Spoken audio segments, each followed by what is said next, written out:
नमस्कार साथियों, जय हिंद। Welcome back to my YouTube channel. कैसे हैं आप सभी? उम्मीद करते हैं कि आप सभी बहुत बढ़िया होंगे ही, रहना भी चाहिए। तो चलिए क्लास की शुरुआत करते हैं। क्लास 10 का हमारा टॉपिक चल रहा है। हम वो प्रश्न उठा रहे हैं जो पिछले साल पूछे गए हैं। कौन से साल में कौन से प्रश्न पूछे गए हैं, वो आपको एक सीरीज मिलेगी। आपको लेटेस्ट क्वेश्चन भी मिलेगी कि आखिर संभावनाएं किन प्रश्नों की हैं जो पेपर 2024 में आ सकते हैं। तो चलिए सीधे बढ़ते हैं। पहला प्रश्न आपको ये हमारा शून्य का टॉपिक चल रहा है, बहुपद का चल रहा है कि आपको बहुपद का क्या करना है, शून्य ज्ञात करना है।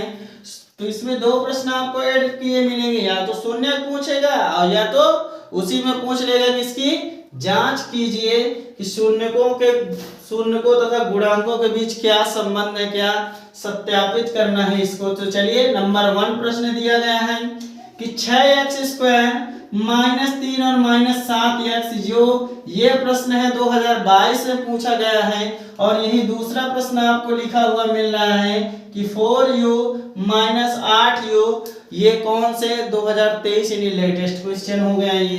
तो नंबर 1 की शुरुआत करते हैं हम। यहाँ हम हल लिख दिए। हल लिखने के बाद आप ये प्रश्न लिख दीजिए 6x² -3 -7x, इतना तो लिख दिए।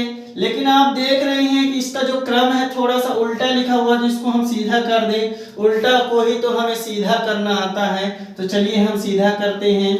यहाँ 6x² है, फिर ये घात 1 है, चिन्ह सहित आप उठा लीजिए यहाँ, तो -7x और -3। तो चलिए ये हमारा बहुपद हो गया। अब इसका हमें क्या निकालना है, इसके हमें पहले तो इसके हमें शून्य यानी कि गुणनखंड करके इसके हम शून्य निकाल लेते हैं। कैसे निकालेंगे, एक पार्ट हो चुका है। अगर आपने वो वीडियो अभी तक नहीं देखा, डिस्क्रिप्शन बॉक्स में उसका लिंक मिल जाएगा, निश्चित रूप से आपको देखना चाहिए। तो चलिए ये यहाँ गया तो छतरी का 18 हो गया, यानी कि 18 को आप काट दीजिए तो 2 नाम 18, 3 और 3 और 1, यानी कि यहाँ देख लीजिए 3 का 9 और 2, यानी कि कहने का मतलब कि हमें इसको दो भागों में बांटना है कि जोड़ने और घटाने पे -7x आए और गुणा करने पर वही माइनस का 18x² आए। तो क्या करेंगे, चलिए तो 6x² देखते हैं कहे में तोड़ते हैं तो -9x और -2x में अगर हम तोड़ देंगे ये, तो ये हमारा क्या मिल जाएगा, इसका गुणनखंड। देखिए सॉरी यहाँ पे प्लस चिन्ह होगा कि -9x में अगर 2x आप घटा देंगे तो -7x आपको मिल जाएगा। और वहीं अगर -9 और 2x का गुणा करेंगे तो 9 दूनी 18 और x गुणे x कितना हो जाएगा, x²। चलिए दूसरा स्टेप हमारा पेयर बना ले, दो का बना लिए। कॉमन ले लेते हैं यहाँ से।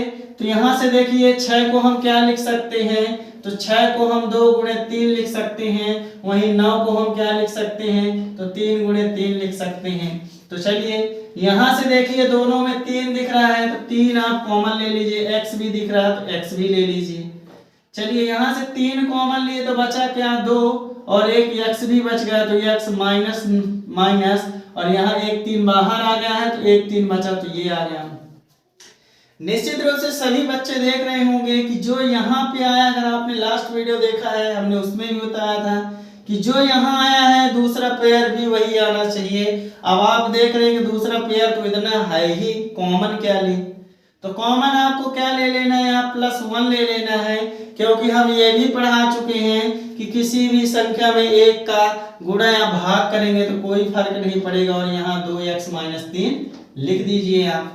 यहाँ सबसे आप देखिए कि ये दोनों कॉमन हो गए तो 2x -3 और यहाँ क्या हो गया, 3x +1, ये हो गया हमारा। अब हम क्या करते हैं कि 2x यदि मान लीजिए यदि 2x -3 बराबर 0 हो तो 2x बराबर क्या हो जाएगा, 3 इधर माइनस में तो उधर कहे में हो जाएगा प्लस में। अब ये दो गुणे में है तो इधर कहे में आ जाएगा बटे में, तो यानी कि x बराबर क्या आ गया, 3/2 आ गया। यही देखते हैं हम कि यदि 3x + 1 बराबर 0 हो तो 3x बराबर कितना आएगा, 1 प्लस में है तो बराबर के उधर गया तो -1, 3 गुणे में है तो इधर बटे में आ जाएगा तो -1/3। तो ये देखिए, ये इसके हमारे शून्य क्या क्या प्राप्त हुए, तो शून्य हमारे इस बहुपद के प्राप्त हुए शून्य 3/2 और -1/3 हमें इसके क्या प्राप्त हो गए, शून्य प्राप्त हो गए।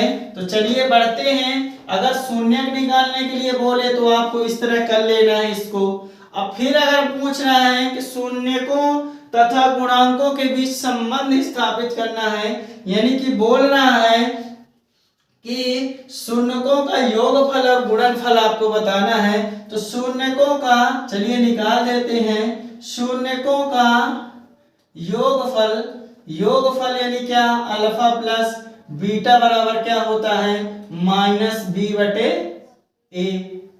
कर दिए -b/a। चलिए यहां हम देख लेते हैं कि अल्फा का मान क्या मिला है, 3/2। यहाँ बीटा का मान -1/3, तो -1/3 अब बराबर -b। हम देख लेते हैं, यहां से हम देखेंगे कि यहाँ a बराबर क्या है 6, b बराबर क्या है -7 और c बराबर क्या है -3। ये आपको इस बहुपद से मिलेगा। तो चलिए -b यानी कि माइनस चिन्ह पहले से फार्मूले में है और -7 मान भी है, तो -7 आप ले लीजिए। बटे में क्या है, a का मान क्या है, a का मान हमारा 6 है, तो हम यहाँ 6 ले लिए। चलिए सॉल्व करते हैं इसको। ये भिन्नों का घटाना हो गया तो कर दीजिए, इसका एलसीएम 6 आया, इसका भाग यहाँ किए तो 3 आया, 3 का वहां गुणा किए तो 9, -3 दूनी 6 और यहाँ कितना आ गया 2, और यहाँ कितना आ गया माइनस माइनस गुणा किए तो प्लस 7/6, इसको घटा दिए तो कितना आ गया 7/6 बराबर 7/6। ये हमारे यहाँ क्या मिल गया, शून्यकों का योगफल मिल गया। चलिए यही गुणनफल भी शून्यकों का निकाल लेते हैं कि शून्यकों का आखिर गुणनफल क्या होगा, यानी अल्फा इंटू बीटा बराबर क्या होता है, तो c/a होता है। क्या होता है, c/a। तो चलिए अल्फा इंटू बीटा यानी 3/2 गुणे -1/3 बराबर में c का मान क्या है यहाँ पे -3, अब बटे में a का मान कितना है 6, तो लिख दीजिए 6। चलिए यहाँ पे क्या हो जाएगा, 3 एकम 3 और 2 तिहाई 6 और माइनस चिन्ह है तो माइनस लगा दीजिए। यहाँ भी आप देख लीजिए कि -3/6 ही मिला हुआ है, तो ये हमारे दोनों पक्ष बराबर हो गए, यानी ये HS बराबर RHS हो गया, यानी कि यह चीज हमारी क्या हो गई, सत्यता की जांच हो गई। ये हमारे 2022 में क्वेश्चन पूछा था, तो निश्चित रूप से आप स्क्रीनशॉट ले सकते हैं आराम से, कोई दिक्कत नहीं। सीधे बढ़ते हैं।